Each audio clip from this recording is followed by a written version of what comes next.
Episode 351। पूरा मैदान शांत था, बस करण की हंसी की गूंज मार्शल आर्ट्स अखाड़े में सुनाई दे रही थी, जिसमें ढेर सारा मजाक और तंज था। सुरतन का चेहरा लाल हो गया, सावित्री का चेहरा भी बदल गया। अब तक दोनों करण के सामने घमंड दिखा रहे थे, लेकिन करण के शब्दों ने शेन्यून सेक्ट की इज्जत को चीर फाड़ कर जमीन पर रौंद दिया। संकीर्ण सोच, नीच, धोखेबाज, कृतघ्न।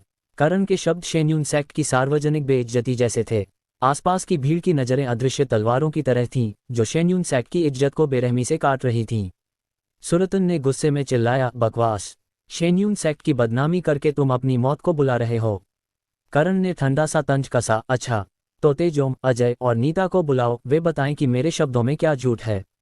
सुरतन ने सहज रूप से सिर घुमाकर अजय और नीता की ओर देखा। अजय का चेहरा शर्मिंदगी और गुस्से से लाल हो गया। वह भला सबके सामने कैसे मान लेता? तुम बकवास कर रहे हो। मैंने कब किसी को नशीली दवा दी? तुम बस मुझे फंसाना चाहते हो। करण ने हंसते हुए कहा, सचमुच? तो क्या तुम आसमान के नीचे कसम खाने की हिम्मत करोगे कि अगर तुमने ऐसा घिनौना काम किया तो तुम्हारी मौत बुरी होगी और एल्डर सावित्री की बीमारी लाइलाज हो जाएगी? अजय के दिल में डर बैठ गया। वह जानता था कि ऐसी कस्में झूठी होती हैं, लेकिन वह ऐसा नहीं कह सकता था। क्या वह एल्डर सावित्री को मौत की बददुआ देगा? एल्डर सावित्री उसे थप्पड़ मारकर खत्म नहीं कर देंगी। अजय हकलाया, तुम जो कह रहे हो वह सच नहीं है, और तुम बेकार की बातों को लाकर कितने जहरीले हो। करण ने ठंडी हंसी के साथ जवाब देना बंद कर दिया। मौजूद लोग समझदार थे। इस दृश्य को देखकर सबको पता चल गया कि करण सच बोल रहा था। अजय ने सचमुच औरतों को नशीली दवा देने जैसे नीच काम किए थे। अखाड़े में भीड़ की चर्चा तेज हो गई और मंच पर सुरतन का चेहरा और सख्त हो गया। करण ने जो कुछ कहा वह सब सच था। सबकी नजरों के तले सुरतन को ऐसा लग रहा था जैसे वह जमीन में गड्ढा खोदकर छुप जाए। तुम शेन्यून सेक्ट के यंग मास्टर हो, क्या ये टाइटल तुम्हारे लिए काफी नहीं है? फिर भी तुम इतने सस्ते और घिनौने हथकंडे अपनाते हो, जैसे नशीली दवा देना। नीता का खूबसूरत चेहरा पीला पड़ गया और वह सहज रूप से सावित्री के पीछे छुप गई। वह करण के खिलाफ, जो बिना सेक्ट, बिना स्कूल का था, घमंड दिखा सकती थी, लेकिन इतने सारे सेक्ट्स और परिवारों की नफरत और तिरस्कार के सामने उसकी शेन्यून सेक्ट की शिष्या वाली हेकड़ी कहीं गायब हो गई थी। तुम मर्द कहलाने लायक भी नहीं हो। करण ने सुरतन को तिरस्कार भरी नजरों से देखा। एल्डर सुरतन, क्या तुम तेजोम के लिए खड़े होकर मुझसे फिर से लड़ने आए हो? सुरतन तुरंत शर्मिंदगी में पड़ गया। हाँ कहे या ना, दोनों में उसकी इज्जत जाती थी। हद में रहो। सावित्री, जो अपनी कुर्सी पर बैठी थी, आखिरकार और बर्दाश्त नहीं कर पाए। अगर करण ऐसे ही चलता रहा तो शेन्यून सेक्ट की इज्जत पूरी तरह मिट्टी में मिल जाएगी। सावित्री अचानक खड़ी हुई और अविश्वसनीय गति से वह करण की ओर भूतनी की तरह झपटी। उसकी चाल बिजली सी तेज थी। सबने हैरानी से सांस रोकी, कई लोग तुरंत खड़े हो गए। सावित्री ने सीधे हमला कर दिया। सावित्री एक इनेट ग्रैंड मास्टर थी। वह अपनी जबरदस्त ताकत से करण को कुचलना चाहती थी, इस विवाद को खत्म करना चाहती थी और शेन्यून सेक्ट की बेइज्जती को रोकना चाहती थी। करण हैरान हुआ, लेकिन डरा नहीं। सावित्री का हमला उसकी उम्मीद में था। उसने शेन्यून सेक्ट को उकसाया और तंज कसा ताकि सावित्री भड़क जाए। सावित्री ने पलक झपकते ही करण पर हथेली से वार किया। उसका हल्का और तेज प्रहार करण को चकमा देने का मौका नहीं दे रहा था। आसपास की हवा जैसे जम गई थी और यह हल्का सा प्रहार ऐसा लग रहा था जैसे आसमान और सूरज को ढक ले। करण ने जवाबी हमला नहीं किया, बल्कि बचाव की मुद्रा अपनाई। धम, ऊर्जा फट पड़ी और करण पीछे उड़ गया। वह जमीन पर उतरा, अपने बाएं हाथ से खुद को संभाला और फिर खड़ा हो गया। वह जमीन पर काफी दूर तक घिसटता चला गया, तब जाकर रुका। करण का चेहरा हल्का सा पीला पड़ गया और उसके मुंह के कोने से खून टपक रहा था, लेकिन उसकी आंखों में अभूतपूर्व चमक थी। इनेट ग्रैंड मास्टर, वाकई कमाल है। करण सीधा खड़ा हुआ और ठंडे स्वर में बोला, लेकिन तुम्हारा टूटा हुआ शरीर और कितना सह सकता है? एक बार, दो बार, या फिर एक और बार कोशिश करो। सावित्री के चेहरे पर असामान्य लालिमा थी और वह करण को घूर रही थी। उसकी आंखों में हैरानी थी। करण ने वाकई उसका हमला झेल लिया था। वह चाहती थी कि एक ही जोरदार प्रहार से करण को ढेर कर दे, फिर सुरतन उसे पकड़ ले और शेन्यून सेक्ट की बेइज्जती खत्म हो जाए। लेकिन करण ने उसका खतरनाक प्रहार झेल लिया, बिना गिरे। हालांकि यह साफ था कि करण चोटिल हो गया था, फिर भी वह न सिर्फ डरा नहीं बल्कि उसे और उकसाने लगा। सावित्री की आंखों में खूनी गुस्सा उमड़ा और वह फिर से करण की ओर झपटी। तुम अपनी मौत को बुला रहे हो। सावित्री ने फिर से हमला किया, जिससे अरहान और बाकी लोग घबरा गए। सबने धनलाल की ओर देखा। एल्डर धनलाल। धनलाल की नजरें दृश्य पर टिकी थीं, जैसे उसने भीड़ की पुकार सुनी ही नहीं। सबके दिल ठंडे पड़ गए। ये बूढ़ा लोमड़ सावित्री, जो एक इनेट ग्रैंड मास्टर थी, के हमले को कोई भी आसानी से नहीं झेल सकता था। धनलाल ने कल के अपने वादों के खिलाफ जाकर चुपचाप देखने का फैसला किया। अगर सावित्री ने करण को मार दिया तो ये सबको शेन्यून सेक्ट पर हमला करने का कारण देगा, और अगर सावित्री करण को मारने में नाकाम रही तो शेन्यून सेक्ट पूरी तरह हंसी का पात्र बन जाएगा। किसी भी तरह धनलाल को कोई नुकसान नहीं होने वाला था। क्या करण को शेन्यून सेक्ट की इनेट ग्रैंड मास्टर से सीधे टकराना चाहिए? मुश्किल था। करण ने सावित्री को घूरा, जो मक्खी की तरह उसकी ओर बढ़ रही थी। उसकी आंखें तेज थीं और चेहरा शांत। धम! सावित्री ने एक और हथेली के प्रहार से करण को उड़ा दिया। जवाब में करण ने अपनी उंगलियां चटकाईं। एक तेज हवा के साथ ऊर्जा की एक लहर सावित्री की ओर बढ़ी। सावित्री ने ठंडी हंसी छोड़ी। एक इनेट ग्रैंड मास्टर के रूप में ऐसा जवाबी हमला उसे कैसे नुकसान पहुंचा सकता था? करण का शरीर जैसे वजनहीन हो फिर से उड़ गया और उसके मुंह से खून छलक पड़ा। इनेट ग्रैंड मास्टर की भयानक ताकत उस पल पूरी तरह दिखाई दी। करण ने बचाव और ताकत को कम करने की पूरी कोशिश की, लेकिन फिर भी वह सावित्री के हल्के से दिखने वाले हमले को नहीं झेल सका। आसपास के दर्शक हैरान थे। क्या यही एक इनेट ग्रैंड मास्टर की ताकत थी? करण ने तेजोंग को आसानी से हरा दिया था, लेकिन सावित्री के सामने उसे चकमा देने का भी मौका नहीं मिला। जब उसकी हथेली नीचे आई तो ऐसा लगा जैसे अंतरिक्ष बंद हो गया हो। हथेली पहुंचने से पहले ही शक्तिशाली ऊर्जा ने करण को उड़ा दिया। करण के पास जवाबी ताकत नहीं थी। ताकत का अंतर बहुत बड़ा था। आज शायद सावित्री करण को अपाहिज कर देगी। सबको करण की बातों के बाद उससे सहानुभूति थी। अब सावित्री को कमजोर पर धौंस जमाते देख भले ही कोई खुलकर बोलने की हिम्मत न कर सका, लेकिन सबके दिल में घृणा उमड़ रही थी। शेन्यून सेक्ट वाकई तानाशाह और दबंग था। सावित्री ने खून उगलते करण को देखा और ठंडी हंसी छोड़ी, फिर उसकी ओर बढ़ी। वह करण को और मौका नहीं देना चाहती थी। जैसे ही सावित्री एक और हथेली का प्रहार करने वाली थी, उसे अचानक सीने में तेज दर्द हुआ और उसका प्रहार रुक गया। करण का चेहरा पीला था। वह रुकी हुई सावित्री को ठंडी नजरों से घूर रहा था। मुंह का खून पोंछते हुए वह सीधे सावित्री की ओर बढ़ा। सबको सावित्री का अचानक रुकना समझ नहीं आया। क्या हुआ? क्या सावित्री को अचानक दया आ गई और उसने हमला रोक दिया, क्योंकि वह बहुत धौंस जमा रही थी? जब सबने देखा कि करण सक्रिय रूप से सावित्री की ओर बढ़ रहा है, तो वे फिर से हैरान हो गए। करण बहुत हिम्मती था। वह न तो भागा और न ही दूरी बनाई, बल्कि सीधे हमला करने चला। पतंगा आग में कूद रहा था। चींटी पेड़ को हिला रही थी। करण की हरकतों ने सावित्री को और गुस्सा दिलाया। अचानक दर्द के बावजूद उसने हाथ उठाया और करण पर एक और हथेली का प्रहार किया। करण फिर से बिना शक उड़ गया। सबके दिल डूब गए। क्या वाकई यह पतंगे का आग में कूदना था? एक ग्रैंड मास्टर वाकई इनेट ग्रैंड मास्टर का मुकाबला नहीं कर सकता था। करण हिम्मती था, लेकिन उसकी हरकतें बहुत लापरवाह थीं। उसकी बेकार बहादुरी और मौत को गले लगाने में कोई फर्क नहीं था। कितना अफसोस! शेन्यून सेक्ट में अजय और नीता ने करण को फिर से उड़ते देखा। उनके चेहरों पर उत्साह और संतुष्टि थी। अब देखते हैं, क्या तुम इस बार मरते हो? तो क्या, अगर तुम ग्रैंड मास्टर हो? हमारे शेन्यून सेक्ट के पास इनेट ग्रैंड मास्टर है। तुम्हें मारना मुर्गी काटने जितना आसान है।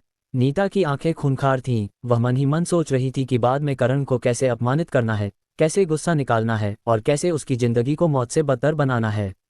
लेकिन तभी सीन में अचानक बदलाव आया। सावित्री के चेहरे पर अचानक दर्द भरा भाव उभरा। वह जल्दी से सीने को पकड़ने लगी, जैसे अचानक आए खंजर जैसे दर्द को दबाने की कोशिश कर रही हो। लेकिन अगले ही पल दर्द ज्वार की तरह उमड़ा और तुरंत उसके पूरे शरीर को लपेट लिया। पफ! उसका खून उबल पड़ा और उसने एक मुंह खून उगल दिया और बिना रुके पीछे गिर पड़ी। इस अचानक बदलाव ने सबको हैरान कर दिया। मंच पर खड़े सुरतन तेजी से सावित्री के पास पहुंचे और उसे पकड़ लिया। सावित्री का चेहरा खून की तरह लाल था। उसकी सांसें छोटी और तेज थीं, दांत भिंचे हुए थे और चेहरा तीव्र दर्द से विकृत हो गया था, जो उसे कुछ भयानक बना रहा था। करण धीरे धीरे जमीन से उठा, मुंह का खून पोंछा और सावित्री को ठंडी नजरों से घूरा। ये सब उसकी योजना में था। सावित्री, और हमला करो। शायद एक और प्रहार मुझे खत्म कर दे। करण के शब्दों ने सावित्री के खून को और भड़का दिया। उसके मुंह से और खून रिसने लगा। उसका शरीर हल्के से कांप रहा था। साफ था कि वह गुस्से से भरी थी, लेकिन उसके पास अब खड़े होने की ताकत भी नहीं थी। सबके मुंह खुले रह गए। क्या हुआ? क्या स्थिति उलट गई? सावित्री को अचानक खून क्यों उगलना पड़ा? उसकी कमजोर हालत देखकर ऐसा लग रहा था जैसे वह खड़ी भी नहीं हो सकती। एक इनेट ग्रैंड मास्टर के साथ ऐसा कैसे हो सकता था? लगभग उसी पल सबको करण के हालिया शब्द याद आए। तुम्हारा टूटा हुआ शरीर और कितने प्रहार सह सकता है? 1 या 2? सबकी नजरें करण के चेहरे पर टिक गईं, हैरानी से भरी हुई। क्या करण ने सावित्री की बीमारी को पहले ही भांप लिया था? तो क्या उसका पहले का सारा उकसावा जानबूझकर था? मैदान में अचानक हलचल मच गई और पूरे मार्शल आर्ट्स अखाड़े का माहौल अजीब हो गया। सब करण को कुछ अजीब नजरों से देख रहे थे। क्या करण ने अकेले ही शेन्यून सेक्ट को ढेर कर दिया था? यहाँ तक कि सावित्री, जो इन्हें ग्रैंड मास्टर थी, को भी करण ने चकमा देकर खून उगलने पर मजबूर कर दिया। अरहान और बाकियों ने ये दृश्य देखकर राहत की सांस ली। हालांकि वे स्थिति के आगे के विकास को लेकर अभी भी चिंतित थे, लेकिन कम से कम अभी की मुसीबत टल गई थी ना। करण बहुत जबरदस्त था। उसने न सिर्फ सावित्री के 3 प्रहार झेले, बल्कि अंत में सावित्री को अपनी चाल में फंसा लिया। दीपेंद्र और बाकी लोग एक तरफ खड़े थे। सामने के इस लगभग हास्यास्पद दृश्य को देखकर उनके मन में मिलीजुली भावनाएं थीं। क्या करण वाकई इतना जबरदस्त था? उसने शेन्यून सैक से सीधे टक्कर ली और जीत गया। जायसवाल परिवार, चटर्जी परिवार और पांडे परिवार के खुश चेहरों को देखकर दीपेंद्र के मन में अचानक कुछ शक पैदा हुआ। क्या इस बार उसका फैसला गलत था? नहीं, शेन्यून सेक्ट के पास दर्जन भर ग्रैंड मास्टर्स हैं और 1 से ज़्यादा इनेट ग्रैंड मास्टर्स। वे करण से अकेले कैसे हार सकते हैं? भले ही करण में प्रतिभा हो, वह आखिरकार सिर्फ एक ग्रैंड मास्टर है, अभी इनेट ग्रैंड मास्टर नहीं बना और शेन्यून सेक्ट का मुकाबला नहीं कर सकता। उसका फैसला गलत नहीं था। करण बस एक पल के लिए सफल हुआ था। वैसे भी गोयल परिवार को करण से कुछ हासिल नहीं हो सकता था, तो तटस्थ रहना सामान्य था ना। अजय और नीता के चेहरों पर विजयी मुस्कान जम गई थी, और जब उन्होंने फिर से करण को देखा तो उनकी आंखों में खुला डर था। क्या ये लड़का इतना मुश्किल था? यहाँ तक कि सावित्री, जो इन्हें ग्रैंड मास्टर थी, उसे दबा नहीं पाए, बल्कि खुद गंभीर रूप से चोटिल हो गई। सावित्री की सांसें उखड़ी हुई थीं, उसकी सारी ऊर्जा अस्थिर थी, चेहरा खून की तरह लाल था और वह ऐसी लग रही थी जैसे हवा में मोमबत्ती जो कभी भी बुझ सकती थी। करण धीरे धीरे उसके पास गया, चेहरे पर अफसोस भरा भाव लिए। तुम्हारी चोट पहले से ही हल्की नहीं थी और तुम्हें आराम करना चाहिए था। शायद तुम कुछ समय और टाल सकती थी, लेकिन तुमने जबरदस्ती हमला किया। अब तुम्हारी ऊर्जा उल्टी दिशा में बह रही है। क्या तुम्हें सीने में सुइयों जैसा दर्द नहीं महसूस हो रहा और सांस लेने में तकलीफ हो रही है? सावित्री की आंखों में हैरानी थी, वह करण को घूर रही थी। उसे समझ नहीं आ रहा था कि करण को उसकी हालत के बारे में इतना कैसे पता था। सुरतन ने सावित्री की आंखों में हैरानी देखी और समझ गया कि करण सही था। वह हैरानी से बोला, तुम्हें कैसे पता? करण ने मुस्कुराते हुए कहा, मैं डॉक्टर हूं। सुरतन के शब्द उसके गले में अटक गए। भले ही उसका चेहरा मोटा हो, वह करण से सावित्री का इलाज करने की बात नहीं कह सकता था। उसने अभी अभी करण को मारने की कोशिश की थी, यहाँ तक कि उसे खून उगलने तक पीटा था। वह पलटकर करण से इलाज की भीख कैसे मांग सकता था? सुरतन ने सावित्री को सहारा दिया और जल्दी से मार्शल आर्ट्स अखाड़े से बाहर निकल गया। उसकी नज़रें भीड़ पर घूमी और एक सिकुड़े हुए शख्स पर टिक गईं। उसकी आंखें अचानक चमक उठीं। मेडिसिन वैली के मिस्टर अल्फेश, कृपया एल्डर सावित्री को बचाएं और हमारा शेन्यून सैक जरूर आपका एहसान चुकाएगा। अल्फेश रुक गया, उसके चेहरे पर शर्मिंदगी थी, लेकिन मन में वह गालियां दे रहा था। इतने सारे डॉक्टर मौजूद हैं, फिर तुमने मुझे ही क्यों चुना? करण, मास्टर अभी भी देख रहा था। मैं इलाज कैसे करूं? वह सामने नहीं आना चाहता था, लेकिन सुरतन की आवाज के साथ सबकी नजरें अल्फेश पर टिक गईं, जिससे उसके पास छुपने की कोई जगह नहीं बची। करण ने सबके साथ अल्फेश को देखा और चेहरे पर हल्का सा भाव उभरा। यह आदमी भी आ गया। अल्फेश रोना चाहता था, लेकिन आंसू नहीं निकल रहे थे। उसने सहज रूप से करण की ओर देखा, उसकी राय जानना चाहता था। करण ने होंठों के कोने हल्के से उठाए, पलट गया और ऐसा दिखाया जैसे उसने अल्फेश को देखा ही नहीं। ये देखकर अल्फेश ने हल्की सांस ली, भीड़ से बाहर निकला और सावित्री की ओर बढ़ा। चूंकि करण ने कुछ नहीं कहा, तो मुझे इलाज करना ही होगा। मैं करण की तरह शेन्यून सेक्ट को नाराज करने की हिम्मत नहीं कर सकता। सुरतन ने अल्फेश को झुककर सलाम किया, डॉक्टर अल्फेश, कृपया मदद करें। अल्फेश ने सिर हिलाया और विनम्रता से कहा, मैं मदद कर सकता हूं, लेकिन मेरी चिकित्सा कला सामान्य है और मैं कुछ भी गारंटी नहीं दे सकता। सुरतन ने रास्ता दिया, लोग मेडिसिन वैली की शानदार चिकित्सा कला के बारे में जानते हैं। डॉक्टर अल्फेश, कृपया। अल्फेश ने और बात नहीं की और सावित्री की जांच करने लगा। कुछ देर जांच करने के बाद अल्फेश के चेहरे पर हल्का सा भाव उभरा। सुरतन उसका चेहरा घूर रहा था और जल्दी से पूछा, डॉक्टर अल्फेश, हालत क्या है? कृपया बताएं। अल्फेश ने धीरे से कहा, एल्डर सावित्री को पहले से ही गंभीर बीमारी थी और अब उन्होंने जबरदस्ती हमला करके बीमारी को और भड़का दिया है। अगर जल्दी इलाज नहीं हुआ तो उनकी जान को खतरा हो सकता है। सुरतन का चेहरा बदल गया। एल्डर सावित्री मोक्ष संप्रदाय जाने वाली थीं और वहां के पूर्व संप्रदाय प्रमुख वेदरक्ष से इलाज करवाने वाली थीं, लेकिन आज अचानक बीमारी भड़क गई। डॉक्टर अल्फेश, क्या सावित्री की बीमारी ठीक हो सकती है? अल्फेश ने सिर हिलाया, ठीक हो सकती है, लेकिन मैं ठीक नहीं कर सकता। सुरतन ने घबराते हुए पूछा, तुम्हारा मतलब? अल्फेश ने धीरे कहा, एल्डर सावित्री की बीमारी बहुत गंभीर है और ये तेजी से बिगड़ रही है। उनकी जान कभी भी जा सकती है और केवल प्रलय नीडल ही उन्हें बचा सकता है। सुरतन ने भौहें सिकुड़ी और धीरे से पूछा, कोई और तरीका नहीं है? अल्फेश ने कड़वी मुस्कान के साथ कहा, जब बात जीवन शक्ति को उत्तेजित करने और जान बचाने की हो तो खो चुके ग्वानिन नीडल के अलावा सिर्फ प्रलय नीडल है। शायद कोई और इलाज हो, लेकिन मुझे अभी कोई और तरीका नहीं सूझ रहा। सुरतन का चेहरा बहुत बिगड़ गया। हमने पहले भी कई डॉक्टरों को बुलाया था और उनका निष्कर्ष भी यही था। एल्डर सावित्री की बीमारी को ठीक करने के लिए प्रलय नीडल जरूरी है। मैंने पता किया और प्रलय नीडल सिर्फ 2 लोग जानते हैं, एक मोक्ष संप्रदाय के पुराने संप्रदाय प्रमुख वेदवृक्ष और दूसरा विचित्र डॉक्टर नाथुराम। अल्फेश का भाव सूक्ष्म था क्योंकि ये शब्द उसे बहुत परिचित लगे। क्या उसने निखिल का इलाज करते समय यही बात नहीं कही थी? और फिर करण ने तथ्यों से उसे गलत साबित कर दिया था। विचित्र डॉक्टर नाथुराम का पता नहीं है और वेदवृक्ष बंद दरवाजे में कल्टीवेशन कर रहे हैं, इसलिए हमारे पास मोक्ष संप्रदाय में जाकर मौका आजमाने के अलावा कोई चारा नहीं था। लेकिन जाने से पहले ये हो गया। डॉक्टर अल्फेश, यहाँ से मोक्ष संप्रदाय की दूरी को देखते हुए क्या तुम एल्डर सावित्री की हालत को पहले स्थिर कर सकते हो? अल्फेश ने शर्मिंदगी से जवाब दिया, मेरी चिकित्सा कला कम है और मैं मदद नहीं कर सकता। हालांकि एक पल के लिए अल्फेश को समझ नहीं आया कि क्या उसे करण के प्रलय नीडल जानने की बात बतानी चाहिए। करण ने जरूर सावित्री की बीमारी को पहले ही भांप लिया था, तभी तो उसने सावित्री से सीधे टक्कर लेने की हिम्मत की ना। इसके अलावा करण ने जो ऊर्जा का जवाबी हमला किया था वह ठीक सावित्री के जेड हॉल एक्यू पॉइंट पर था, है ना? यह हिस्सा सावित्री की बीमारी से गहराई से जुड़ा था।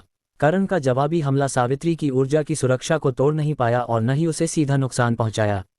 लेकिन जेड हॉल एक्यू पॉइंट पर प्रभाव ने सावित्री के शरीर में ऊर्जा की उल्टी गति को तेज कर दिया। सीधे शब्दों में, अगर करण ने उसकी बीमारी को तेज करने के लिए हमला नहीं किया होता तो सावित्री इतनी जल्दी ढेर नहीं होती। अंतिम प्रहार ने सावित्री की बीमारी को पूरी तरह भड़का दिया। ये सब करण की योजना में था। अल्फेश के चेहरे पर हिचकिचाहट देखकर सुरतन की आंखों में उम्मीद जगी। डॉक्टर अल्फेश, बोलो। अल्फेश ने दूर शांत खड़े करण को देखा और कहा, दरअसल मोक्ष संप्रदाय के वेदवृक्ष और विचित्र डॉक्टर नाथुराम के अलावा एक और शख्स है जो प्रलय नीडल जानता है।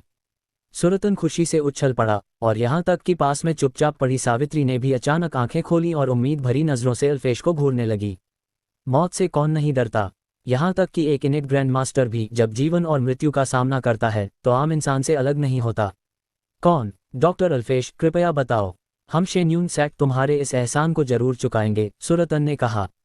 अल्फेश ने जल्दी से हाथ हिलाया, नहीं नहीं, बस बात यह है कि वह शख्स शायद मदद करने को तैयार न हो। भले ही मैं बता दूं, शायद कोई फायदा ना हो, सुरतन ने आत्मविश्वास से कहा। डॉक्टर अल्फेश, बस नाम बताओ। डॉक्टर को बुलाने का जिम्मा हमारा है। जब तक वह इंसान है हमारा शेन्यून सेक्ट उसे जरूर मना लेगा। अल्फेश ने जबरदस्ती मुस्कुराया। करण। सुरतन का चेहरा अचानक जम गया। वह हैरानी से करण को घूरने लगा और लगभग सहज रूप से पूछा, किसका नाम लिया तुमने? अल्फेश ने दूर खड़े करण की ओर इशारा किया। करण प्रलय नीडल जानता है और उसकी चिकित्सा कला बहुत अच्छी है। सुरतन अवाक रह गया और सावित्री के चेहरे की उम्मीद शर्मिंदगी और अटपटेपन में बदल गई, साथ ही कुछ अविश्वास भी था। करण, जो 30 की उम्र का एक नौजवान था, प्रलय नीडल जानता था। तब सुरतन को अचानक ख्याल आया, प्रलयनाथ वाकई चिकित्सा कला में माहिर हैं और काफी अच्छे हैं। लेकिन प्रलयनाथ को खुद प्रलय नीडल नहीं आता, है ना? अल्फेश ने अटपटे ढंग से जवाब दिया। हाँ, लेकिन करण को आता है। उसने एक किताब से खुद सीखा। सुरतन हैरान रह गया और पूछा, तुम्हें कैसे पता? अल्फेश ने अटपटे ढंग से जवाब दिया, हम पहले एक ही मरीज से मिले थे। मुझे विश्वास नहीं था कि वह प्रलय नीडल जानता है जब तक कि मैंने उसे मौके पर एक्यूपंक्चर करते और मरीज को बचाते नहीं देख लिया। उसकी चिकित्सा कला मुझसे कहीं बेहतर है। सुरतन के पास कहने को कुछ नहीं था और वह सावित्री को देखने लगा, जिसका चेहरा भी अटपटा था। अजय और बाकी लोग जो पास में सुन रहे थे भी हैरान रह गए। सावित्री को बचाने वाला शख्स उनके सामने ही था। क्या ये नियति थी कि करण को उनके निजी कमरे में होना था और उन्हें एक ही जगह रहना था? क्या ये नियति थी जो सावित्री के लिए जीने का रास्ता छोड़ रही थी? उनके पास मौका था, लेकिन सावित्री ने इसे गंवा दिया। उन्होंने खुद करण को भगा दिया, उसका मजाक उड़ाया कि वह घमंडी है और बाद में उसे अपाहिज करना चाहा, उसकी जिंदगी को मौत से बदतर बनाना चाहा। इस तरह शेन्यून सेक्ट और करण दुश्मन बन गए। और सबसे बुरी बात यह थी कि सावित्री ने खुद करण पर हमला किया था। अगर पहले का झगड़ा जूनियर्स जैसे अजय और नीता की वजह से था और तेजोम का झगड़ा पासवान परिवार और करण की निजी दुश्मनी कहा जा सकता था। अगर सावित्री ने करण के शेन्यून सेक्ट की तानाशाही की निंदा करने पर खड़े होकर अजय और बाकियों को डांटा होता तो झगड़ा खत्म हो सकता था। उस मौके पर करण से इलाज की मांग करना मुमकिन था, लेकिन सावित्री ने सीधे हमला करना चुना। अपनी जबरदस्त ताकत से करण को दबाने की कोशिश की। उसके 3 हथेली प्रहारों में करण को खून उगलना पड़ा और सावित्री की खुद की बीमारी भी भड़क गई। ऐसी स्थिति में करण भला सावित्री का इलाज क्यों करेगा? सुरतन अवाक रह गया। अजय और नीता भी अवाक थे। सावित्री भी अवाक थी। क्या ऊपर वाला उन्हें खत्म करना चाहता था? सावित्री, लगता है तुम और नहीं चल पाओगी, क्या कोई और आएगा? करण की आवाज में खुला मजाक था। सुरतन, क्यों न तुम आकर मुझसे एक और राउंड लड़ो? मैं तो पहले ही चोटिल हूं और खून उगल रहा हूं, तुम्हें फायदा मिलेगा। करण के शब्दों ने हैरानी और हंसी की लहर दौड़ा दी। क्या क्रूर लड़का था ये करण! सावित्री की चोट का फायदा उठाकर उसने बिना हिचक एक और मुकाबले का प्रस्ताव रख दिया। सावित्री मुश्किल से खड़ी हो पा रही थी। साफ था कि वह आज के लिए खत्म थी। शेन्यून सेक्ट के आए लोगों में सुरतन सबसे काबिल फाइटर था। करण ने सीधे उसे चुनौती दी ताकि अकेले पूरे शेन्यून सेक्ट को ढेर कर दे। क्या हिम्मत थी! सुरतन का चेहरा लाल हो गया। शेन्यून सेक्ट को कब इतनी बेइज्जती हुई थी? आज एक 20 साल के नौजवान ने उन्हें ऊपर से नीचे तक अपमानित कर दिया। और सबसे बुरी बात, वे उसे दबा भी नहीं पाए। सुरतन ने करण की चुनौती को नजरअंदाज किया और सीधे पूछा, करण, क्या तुम प्रलय नीडल तकनीक जानते हो? करण ने हंसकर कहा, हाँ। सुरतन ने गंभीरता से कहा, क्या हम थोड़ा निजी तौर पर बात कर सकते हैं? करण हंसा, तुम चाहते हो कि मैं सावित्री को बचाऊं? तुम सचमुच मुझसे ये पूछ सकते हो? सब दर्शक हैरान रह गए। क्या हो रहा था? सावित्री को बचाने के लिए करण से कहना? क्या सावित्री ने अभी अभी करण को मारने की कोशिश नहीं की थी, बिना कोई रहम दिखाए? लोगों की हैरानी के बीच चर्चाएं शुरू हो गईं। कविता ने खुशी से चिल्लाया, केवल प्रलय नीडल ही उसे बचा सकता है। हाँ, नियति वाकई कमाल है। निखिल ने सिर हिलाया, अगर ऐसा है तो करण का अब पूरा कंट्रोल है। सवाल बस यह है कि वह उसे बचाएगा या नहीं। कविता ने तंज कसा, उस बूढ़ी औरत ने अभी अभी करण को मारने की कोशिश की। वह उसे क्यों बचाएगा? ताकि वह फिर से उसे मारने की कोशिश करे। अरहान ने थोड़ी रगड़ते हुए कहा, यह उनकी ईमानदारी पर निर्भर करता है। अगर शेन्यून सेक्ट पर्याप्त ईमानदारी दिखाए तो असंभव नहीं है। आखिर अगर करण ने सावित्री को मार दिया तो ये झगड़ा और बढ़ेगा और इससे कोई फायदा नहीं होगा। कविता ने मुंह बनाया, कम से कम वह अपना गुस्सा तो निकाल सकता है। अरहान हंसा, गुस्सा निकालने के कई तरीके हैं। हमेशा मौत की जरूरत नहीं होती। कभी कभी जिंदा रहना ज्यादा सजा हो सकता है। पास में खड़े धनलाल के चेहरे पर हल्का सा भाव था। हाथ बांधे और उंगलियां रगड़ते हुए उसकी आंखों में थोड़ा अफसोस था। क्या उसने जल्दबाजी में निष्कर्ष निकाल लिया था? उसने सोचा था कि सावित्री के हमले के बाद चाहे करण कितना भी प्रतिभाशाली हो, मामला खत्म हो जाएगा। ऐसे में मुसीबत मोल लेने की क्या जरूरत थी?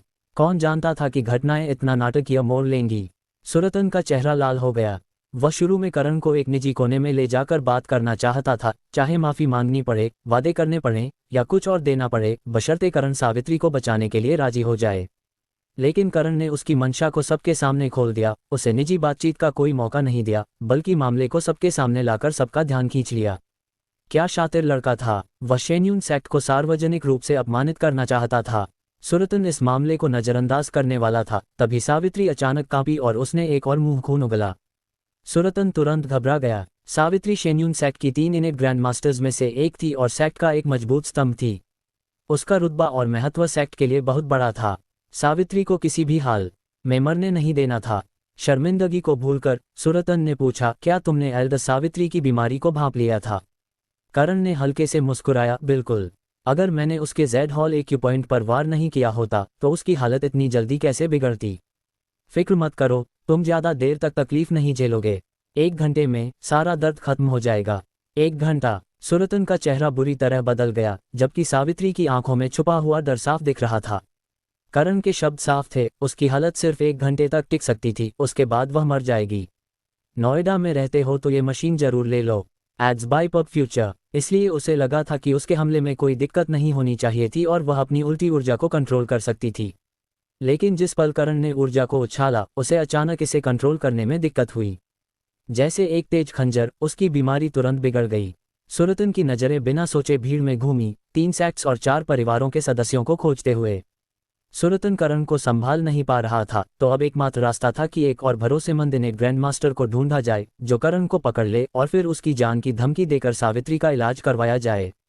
करण ने सुरतन की घूमती नजरों को देखा और समझ गया कि वह क्या सोच रहा था। वह ठंडे स्वर में बोला, क्या सोच रहे हो? किसी को बुलाकर मुझे पकड़वाना, मेरे गले पर छुरा रखकर इस बूढ़ी औरत का इलाज करवाना, वरना मुझे मार डालोगे। सुरतन की मंशा खुल गई और वह एक पल के लिए समझ नहीं पाया कि क्या करे। अगर करण बस पलटकर भाग जाए तो वह एक ग्रेट ग्रैंड मास्टर था। जब तक कोई दूसरा इन्हें ग्रैंड मास्टर पूरी ताकत से उसे रोकने न आए, एक भागते हुए ताकतवर ग्रेट ग्रैंड मास्टर को कौन रोक सकता था। इससे भी महत्वपूर्ण बात, अगर करण को पकड़ भी लिया गया तो क्या होगा अगर वह मौत के सामने भी सहयोग न करे, सावित्री को अपने साथ मौत के घाट उतार दे। चाहे जो भी हो, सावित्री की जान करण से ज्यादा कीमती लग रही थी। करण को कोई नुकसान नहीं होने वाला था और इस तरह सावित्री और शेन्यून सेक्ट को ही चिंता और डर में रहना था, न कि करण को। सुरतन ने दांत पीसे। वह पहले कभी इतना उलझन में नहीं पड़ा था। वह जानता था कि वह जो भी रास्ता चुने, दूसरा रास्ता वापस नहीं मिलेगा। ये दोनों रास्ते पूरी तरह अलग अलग दिशाओं में ले जाते थे। सुरतन ने अल्फेश की ओर देखा, जो सावित्री को स्थिर करने की कोशिश कर रहा था, और धीरे से पूछा, क्या वह सच कह रहा है।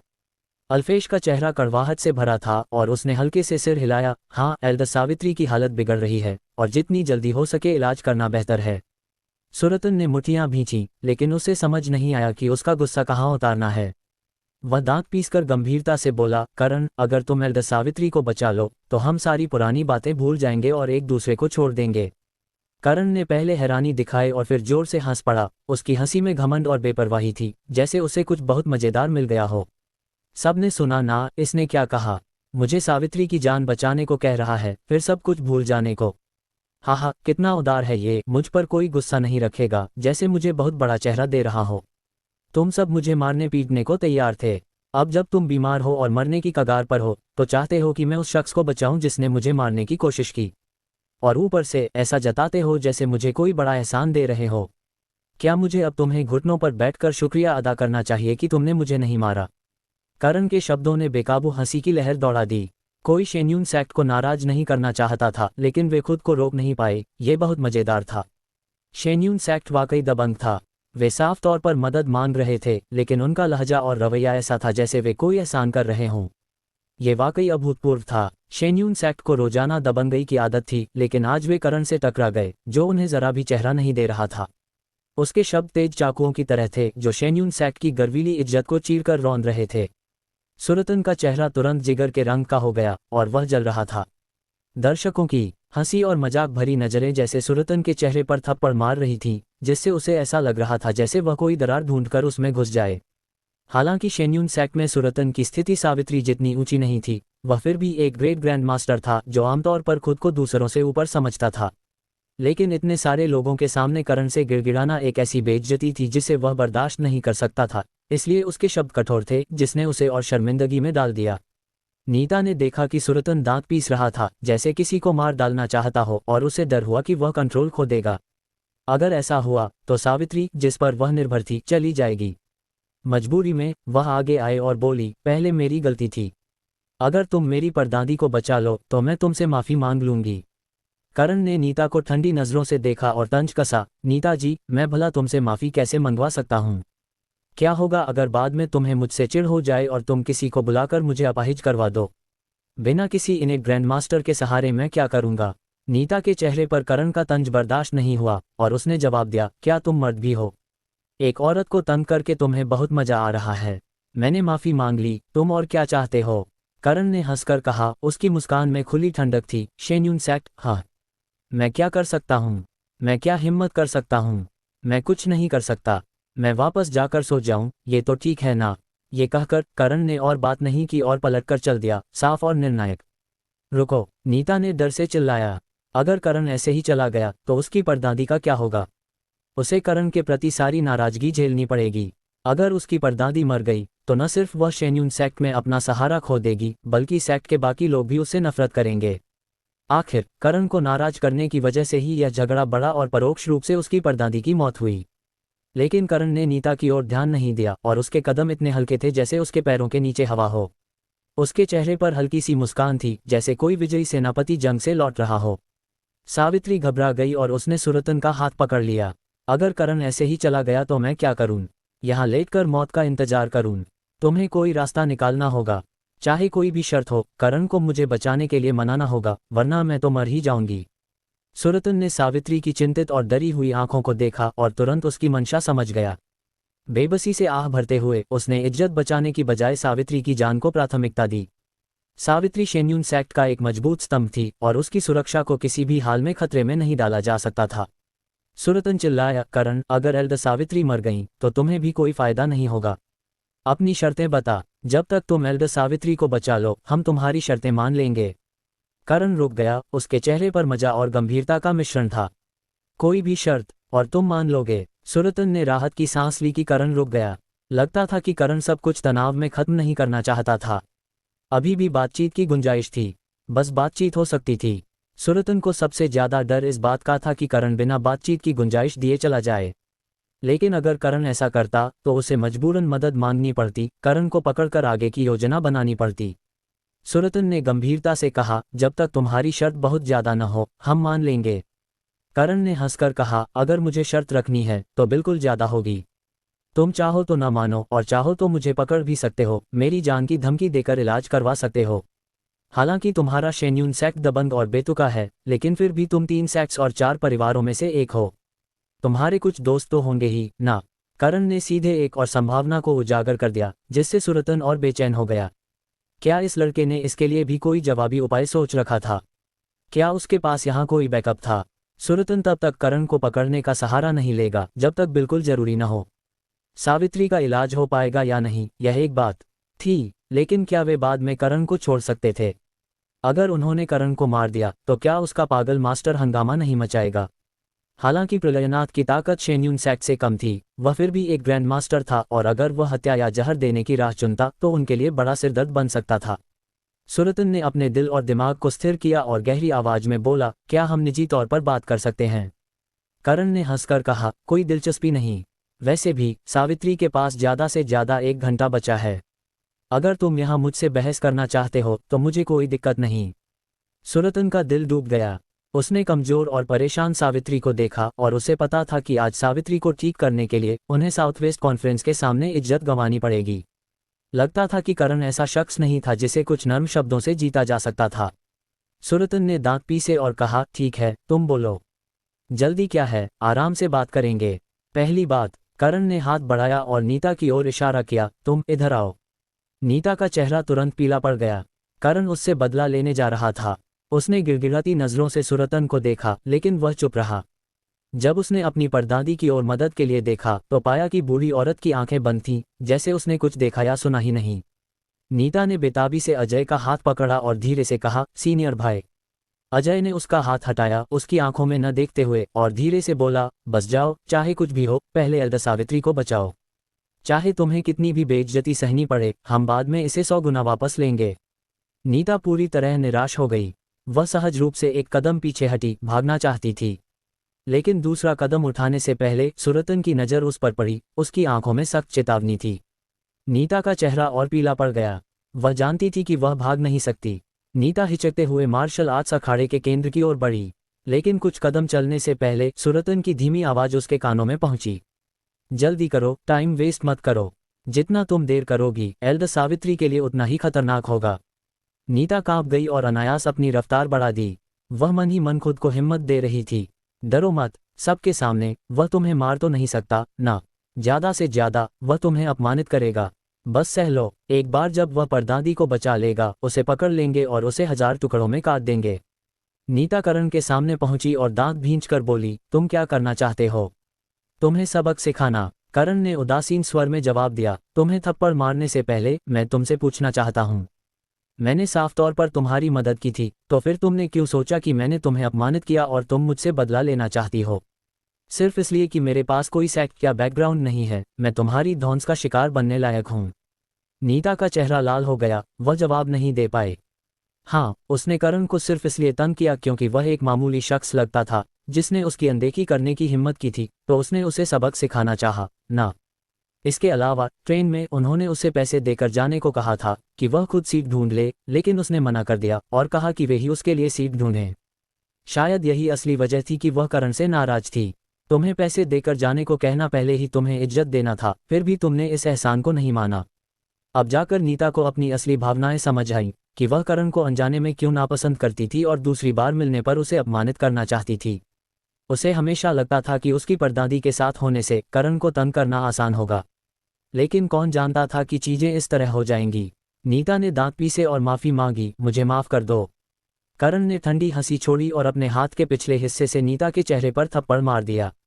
पटाक, एक कड़क थप्पड़ की आवाज मार्शल आर्ट्स अखाड़े के केंद्र में गूंजी। नीता करण के थप्पड़ से लड़खड़ा गई और सीधे जमीन पर गिर पड़ी। उसका चेहरा तुरंत सूज गया और उस पर साफ उंगली के निशान बन गए। नीता ने अपने चेहरे को हाथ से पकड़ा, उसका सिर भनभना रहा था और चेहरा जल रहा था, उसका दिल गुस्से से भरा था। उसे सैकड़ों लोगों के सामने थप्पड़ मारा गया था, यह उसके लिए जिंदगी भर की बेइज्जती बन जाएगी। सिर हिलाकर नीता खड़ी हुई, अपनी नाराज और गुस्से भरी नजरों को काबू में किया और गंभीरता से बोली, अब तुमने अपना गुस्सा निकाल लिया, क्या तुम मेरी परदादी को बचा सकते हो? करण ने हंसकर कहा, गुस्सा निकाल लिया? यह उससे कैसे जुड़ा? एक थप्पड़ के बदले एक इनेट ग्रैंड मास्टर की जान, तुम खुद को क्या समझती हो? क्या तुम्हारा चेहरा इतना कीमती है?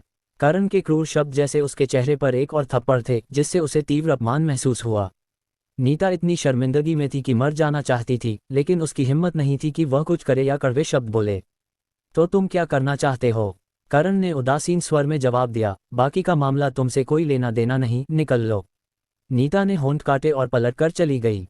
उसे अपमान और राहत दोनों महसूस हो रही थी। अब मुझे और बेइज्जती नहीं सहनी पड़ेगी। अब इसका मुझसे कोई लेना देना नहीं। बस इंतजार करो, ये देखने के लिए कि तुम उसे बचाने के बाद कैसे मरते हो। करण ने सिर उठाया और ठंडे चेहरे वाले सुरतन को हल्के से मुस्कुराया, अब मेरे दिल की उदासी थोड़ी कम हुई है। सुरतन ने ठंडे स्वर में कहा, टाइम कम है, अपनी मांगे बता। बात तो साफ है। करण ने मुस्कुराते हुए अजय की ओर देखा, अजय अब तुम्हारी बारी है। भीड़ हैरान रह गई। अजय शेन्यून सेक्ट का यंग मास्टर था और करण का उसके साथ सुलह करने का कोई इरादा नहीं था। क्या वह वाकई आखिरी दम तक लड़ना चाहता था? यंग सेक्ट मास्टर होने के नाते अजय का दृष्टिकोण नीता से ज्यादा व्यापक था। सुरतन के कहने से पहले ही वह खुद बाहर आया, करण के सामने कदम रखा और उसे झुककर सलाम किया। करण, मेरे और तुम्हारे बीच वाकई कुछ मनमुटाव है। तुम जैसा चाहो बदला ले सकते हो, लेकिन गुस्सा निकालने के बाद कृपया एल्डर सावित्री को बचाना मत भूलना। करण ने हंसकर कहा, यंग सेक्ट मास्टर से ऐसी ही उम्मीद थी, हमेशा उन छोटी लड़कियों से ज्यादा जिम्मेदार जो बस अपनी पोजीशन का फायदा उठाना जानती हैं। अजय ने गंभीरता से कहा, टाइम बचाने के लिए कृपया जल्दी करो। तुम मुझसे जो भी करो, मैं विरोध नहीं करूंगा। करण हंसा, तुम बहुत नेक लग रहे हो, लेकिन चाहे तुम कुछ भी कहो, पिटाई तो पिटाई है। तुम मुझे शब्दों से बांध नहीं सकते, मैं तुम्हारी चाल में नहीं फंसूंगा। अजय का दिल डूब गया। पहले उसने अपनी कमजोरी दिखाई और यंग सेक्ट मास्टर की जिम्मेदारी को उभारा, यह उम्मीद करते हुए कि करण उसे बख्श दे और उसे ज्यादा उलझे नहीं। लेकिन साफ था कि करण ने उसकी मंशा को भांप लिया था। जैसे ही अजय सोच रहा था कि क्या कहना है, करण ने अचानक अपना पैर उठाया और अजय के सीने पर लात मार दी। ऊर्जा चाकू की तरह उसमें घुसी और मौके पर ही अजय के शरीर में जा धंसी। अजय तोप के गोले की तरह उड़ गया। जमीन पर गिरने से पहले ही उसके मुंह से खून उगल पड़ा और फिर वह जोर से जमीन पर जा गिरा। करण ने धीरे से अपना पैर वापस खींचा और ठंडे स्वर में बोला, जाओ बिस्तर पर लेटकर अपने बारे में सोचो। अजय ने सीना पकड़ा और धीरे धीरे खड़ा हुआ। वह मुंह का खून पोंछते हुए बिना कुछ बोले धीरे धीरे अखाड़े से चला गया। वह कोई कड़वे शब्द नहीं बोलेगा, क्योंकि इससे करण और भड़क सकता था और शायद उसने ये लात बेकार खाए हो। अब सबसे जरूरी था कि करण को एल्डर सावित्री को ठीक करने के लिए राजी किया जाए। उसके बाद उससे निपट लेंगे। करण ने अजय की ओर ध्यान नहीं दिया। इसके बजाय वह शेन्यून सेक्ट के सदस्यों की ओर बढ़ा और आखिरकार सावित्री के सामने 2 मीटर की दूरी पर रुक गया। सुरतन ने गंभीरता से कहा, अब तो तुमने अपना गुस्सा निकाल लिया होगा, क्या तुम उसे बचा सकते हो? करण हंसा, मेरा ज्यादातर गुस्सा निकल गया है, बस एक कदम और चाहिए। जैसे ही मेरा मन साफ हो जाएगा, मैं स्वाभाविक रूप से उसे बचा लूंगा। सुरतन का दिल डूब गया। करण ने पहले नीता को अपमानित किया, फिर अजय को पीटा। दोनों ने करण का गलत किया था, तो अगला कौन है? वह खुद, सावित्री। सुरतन का दिल वाकई तनाव में था, लेकिन इंसान को बचाना ज्यादा जरूरी था, इसलिए उसके पास कोई चारा नहीं था। वह सीधे बोला, तुम्हारी मांगे क्या हैं? बहुत लालच मत करो। करण ने हल्के से मुस्कुराया, नहीं, मैं एक समझदार इंसान हूं, मेरी बस एक आखिरी मांग है। सुरतन पहले तो राहत महसूस कर रहा था, लेकिन जल्द ही फिर से तनाव में आ गया। यह मांग आसान नहीं होगी। पहली, नीता बस एक जूनियर थी। दूसरा, अजय यंग सेक्ट मास्टर था। तो तीसरा कौन है? वह खुद, सावित्री। साफ था कि करण ने जो कुछ किया, वह शेन्यून सेक्ट को अपमानित करने और अपना गुस्सा निकालने के लिए था। क्या वह अब सावित्री को माफी मांगने के लिए मजबूर करेगा? सुरतन ने मन ही मन अनुमान लगाया, बोलो।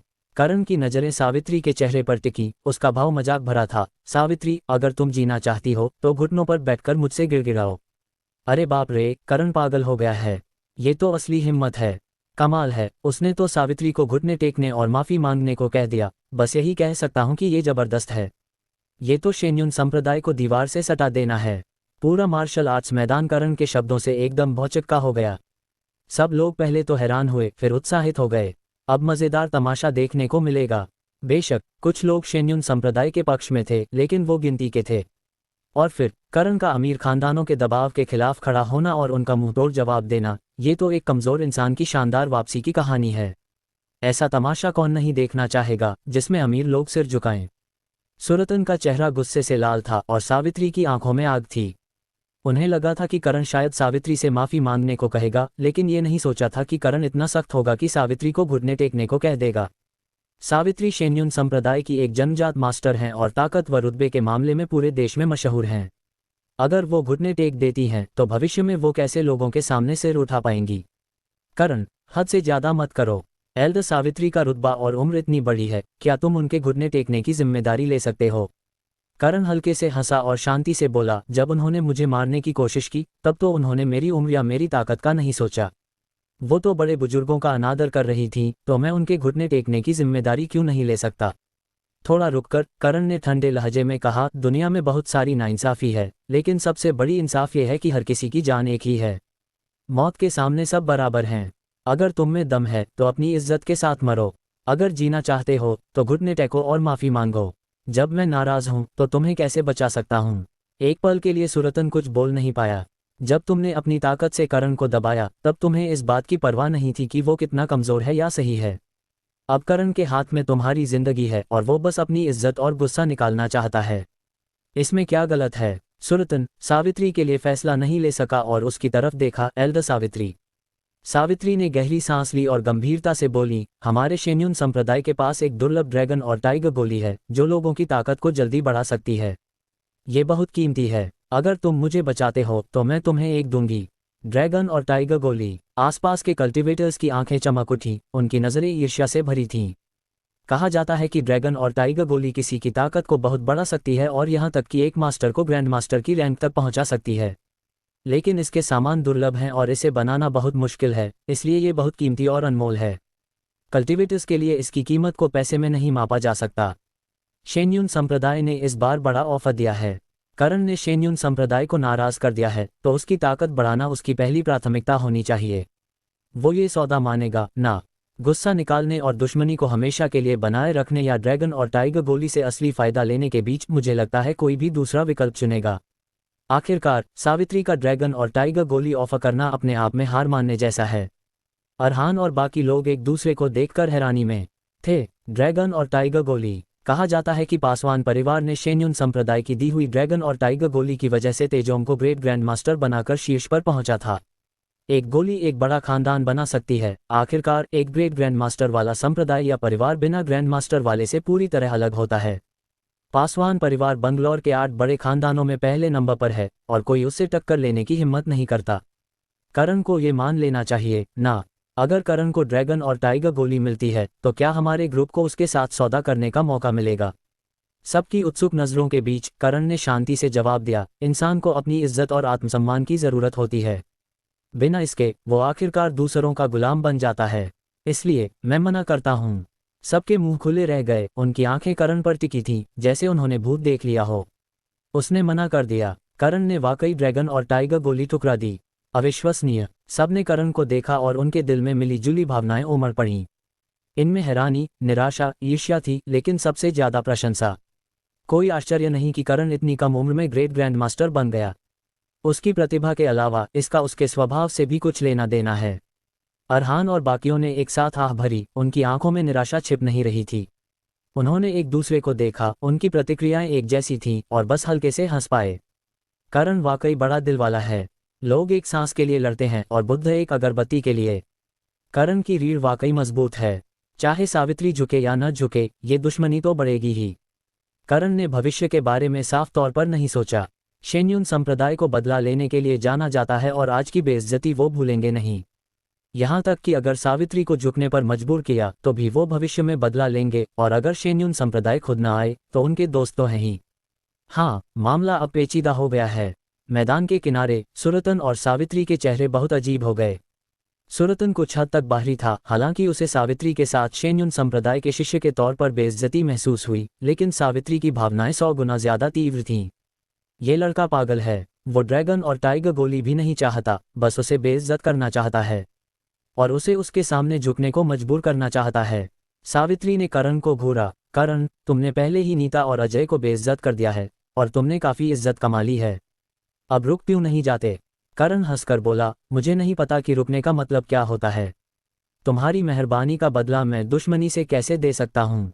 सावित्री, तुम वाकई एक जन्मजात मास्टर हो और ये सच है कि तुम उम्र में बड़ी हो, लेकिन ये कोई कारण नहीं कि तुम बिना वजह दूसरों को दबाओ। जब तुम सबने कहा कि जिसकी मुट्ठी बड़ी उसकी बात बड़ी, अब जब तुम्हारी जिंदगी मेरे हाथ में है तो जाहिर है मेरी बात बड़ी है। सावित्री ने दांत पीसे गुस्से से करण को घूरते हुए, तुम मेरे शेन्युन संप्रदाय से सीधे टक्कर लेना चाहते हो, है ना? करण ने शांति से जवाब दिया, तुम जैसी जन्मजात मास्टर मेरे लिए ढाल बन रही हो, अगर मैं मर भी जाऊं तो ये इसके लायक है। सावित्री ने ठंडी नजरों से करण को घूरा, मैं तुमसे सबके सामने माफी मांगती हूँ और वादा करती हूँ कि तुम्हें फिर परेशान नहीं करूंगी। ये ठीक है, या तुम सबको दुश्मन बनाना चाहते हो ताकि शेन्युन संप्रदाय तुम्हारा पीछा करे जब तक कि हम में से कोई एक न मरे?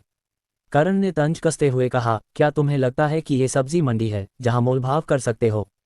तुम्हें इज्जत और सम्मान चाहिए, लेकिन मैं जवान हूं, तो क्या मेरी कोई इज्जत या सम्मान नहीं होना चाहिए और तुम मुझे दबा सकती हो? तुम सबको अपनी ताकत से दूसरों को दबाना पसंद है ना? आज मैं तुम्हें बेइज्जती का स्वाद चखाऊंगा। रही बात शेन्युन संप्रदाय के भविष्य में बदला लेने की, वो बात की बात है। जब मैं ये करने की हिम्मत कर रहा हूं तो जाहिर है मुझे तुम्हारे बदले से डर नहीं है। सावित्री ने बेबसी से पूछा, क्या वाकई कोई और शर्त से काम नहीं चलेगा? करण ने साफ कहा, नहीं। सावित्री ने दांत भींचे, अगर मैं वाकई तुम्हारे सामने घुटने टेक दूं तो क्या तुम मुझे बचा सकते हो? करण ने जवाब दिया, तुम्हारी बीमारी अब लाइलाज हो चुकी है और मैं नहीं कह सकता कि मैं इसे पूरी तरह ठीक कर सकता हूं, लेकिन 70-80% ठीक करना कोई मुश्किल नहीं है। मैं गारंटी देता हूं कि तुम्हारी जान नहीं जाएगी और तुम्हारी ताकत भी कम नहीं होगी। सावित्री अपनी हालत को सबसे बेहतर जानती थी। उसके शरीर में ऊर्जा बेकाबू हो रही थी, यहाँ तक कि बोलने में भी दर्द हो रहा था। अगर ऐसा ही चलता रहा तो वो शायद ज्यादा दिन न टिक पाए। घुटने टेकना। सावित्री का दिल गुस्से और बेबसी से भरा था। न टेकना, अगर वो नहीं टेकती तो वो मर जाएगी। सावित्री का दिल डगमगा रहा था, एक जन्मजात मास्टर के तौर पर उसका गर्व मौत के सामने टूट रहा था। जीवित रहने से ज्यादा लुभावना और क्या हो सकता था? सावित्री ने आखिरकार फैसला कर लिया, जब तक वो जिंदा रहेगी उसके पास मौका होगा। रही बात खोई हुई इज्जत और सम्मान की, वो भविष्य में उसे वापस पा सकती है। जब करण उसे बचा लेगा तो वो मौका ढूंढकर चुपके से करण को मार देगी। सावित्री की हिचकिचाहट भरी नजर और अनिश्चित चेहरा देखकर करण हल्के से मुस्कुराया, फिर जाने के लिए मुड़ा। जन्मजात मास्टर, तुम्हें वाकई इज्जत है। आराम से सोच लो, मैं जा रहा हूं। रुको। सावित्री ने देखा कि करण जाने वाला है और वो घबरा गई।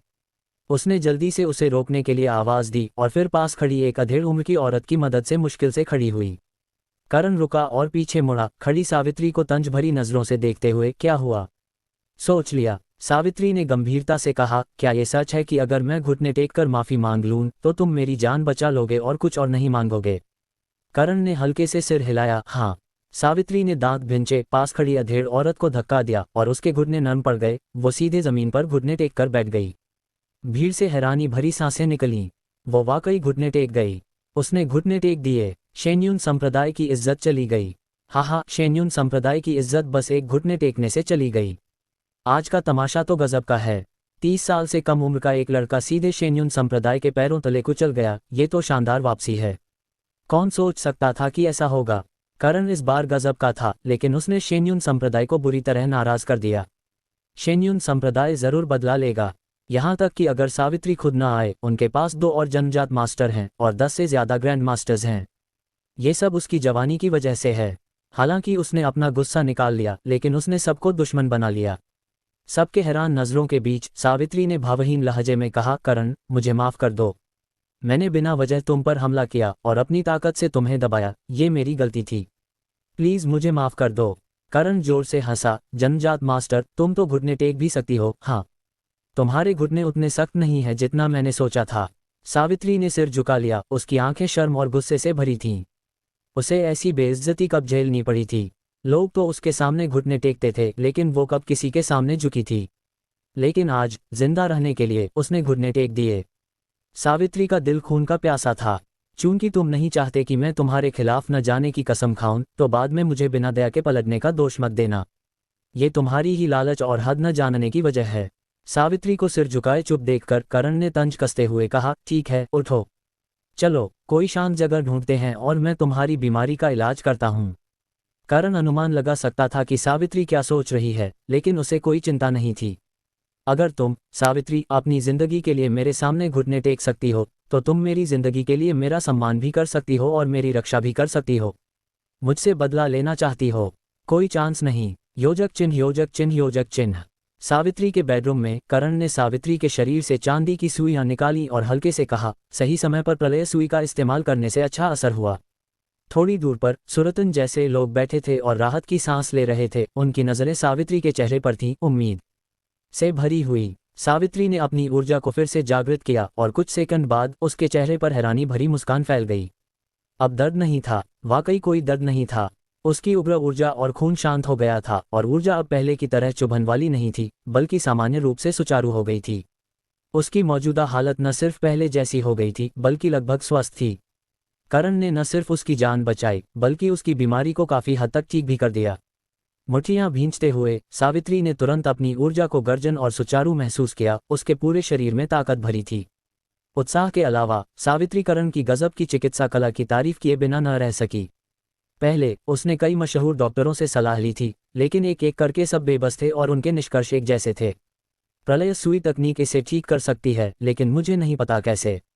सावित्री ने पहले सोचा था कि वो मोक्ष संप्रदाय में अपनी किस्मत आजमाएगी, शायद वेदरक्ष की मदद मिल जाए, लेकिन उसे नहीं पता था कि दक्षिण पश्चिम सम्मेलन में करण से मुलाकात होगी, जो प्रलय सुई तकनीक जानता था। उसकी बीमारी आखिरकार ठीक हो गई। तर्क की बात करें तो सावित्री को इस वक्त करण के प्रति आभार से भरा होना चाहिए था, लेकिन सच में सावित्री न सिर्फ आभारी नहीं थी, बल्कि गुस्से से भरी थी। सैकड़ों कल्टिवेटर्स के सामने घुटने टेकने और माफी मांगने के लिए मजबूर होने वाली सावित्री का गर्वीला दिल कैसे नाराज नहीं हो सकता था। सावित्री ने अपनी हथेली देखी, फिर सामने खड़े करण को, और सूक्ष्म लहजे में बोली, इतनी कम उम्र में तुम्हें इतनी शानदार प्रलय सुई तकनीक आती है, ये वाकई हैरान करने वाला है। करण मुस्कुराया। सावित्री का लहजा फिर से वही घमंडी और ऊंचा था, और करण के बारे में उसकी टिप्पणी में एक तिरस्कार भरा भाव था। इस दुनिया में बहुत सारे लोग हैं जो दूर की नहीं सोचते और बिना वजह दूसरों को दबाते हैं। तुम्हें हमेशा कुछ हुनर चाहिए होता है, वरना बिना वजह दबाए जाना आसान है। सावित्री ने करण को घूरा, क्या तुम मुझ पर तंज कस रहे हो?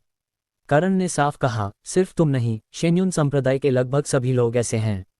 तुम लोग इतने लंबे समय से स्थानीय बादशाह बने हो कि भूल गए हो कि तुम इंसान हो, कोई भगवान नहीं, और तुम भूल गए हो कि लोगों के साथ मिलकर कैसे रहना है।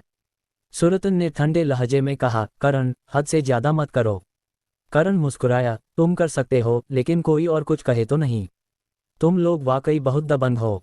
नीता ने ठंडे लहजे में कहा, ये मत सोचो कि तुमने मेरी परदादी को बचा लिया है तो तुम हमारे शेन्युन संप्रदाय को हुक्म चला सकते हो। मैं तुम्हें बता रही हूँ, शेन्युन संप्रदाय की इस बेइज्जती का हिसाब खत्म नहीं हुआ है। करण ने नीता को ठंडी नजरों से घूरा, एक जनजात मास्टर को अपनी परदादी मानकर तुम्हें लगता है कि तुम अपनी जगह भूल सकती हो? क्या तुम्हें और चांटे चाहिए? करण की घूर को देखकर नीता के दिल में एक अजीब ठंडक सी दौड़ गई। सैकड़ों लोगों के सामने पड़े थप्पड़ को याद करके नीता के दिल में गुस्सा भरा था और उसने सावित्री की तरफ मुड़कर विनती भरे लहजे में कहा, परदादी। सावित्री की आंखें सिकुड़ी। उसने चुपके से अपनी ऊर्जा को जागृत किया और पाया कि उसकी चोट पूरी तरह ठीक लग रही थी। उसकी आंखों में खून का प्यासा भाव उभर आया। सावित्री ने करण को ठंडी नजरों से घूरा, करण, मेरी हद को बार बार मत आजमाओ। करण हंसा, क्या अब पलटने को तैयार हो? लग रहा है कि तुम्हारी बीमारी ठीक हो गई है, अब तुम्हें मेरी जरूरत नहीं, तो तुम चिल्लाने और मारने की बात करने लगी हो, मुझे कोई इज्जत नहीं दे रही। सावित्री ने करण के चेहरे पर शांत मुस्कान देखी और उसका दिल अचानक सिकुड़ गया। उसकी आंखों से खून का प्यासा भाव तेजी से गायब हो गया। मेरी बीमारी ठीक नहीं हुई। करण ने सावित्री को रहस्यमयी मुस्कान के साथ देखा, तुम्हें क्या लगता है?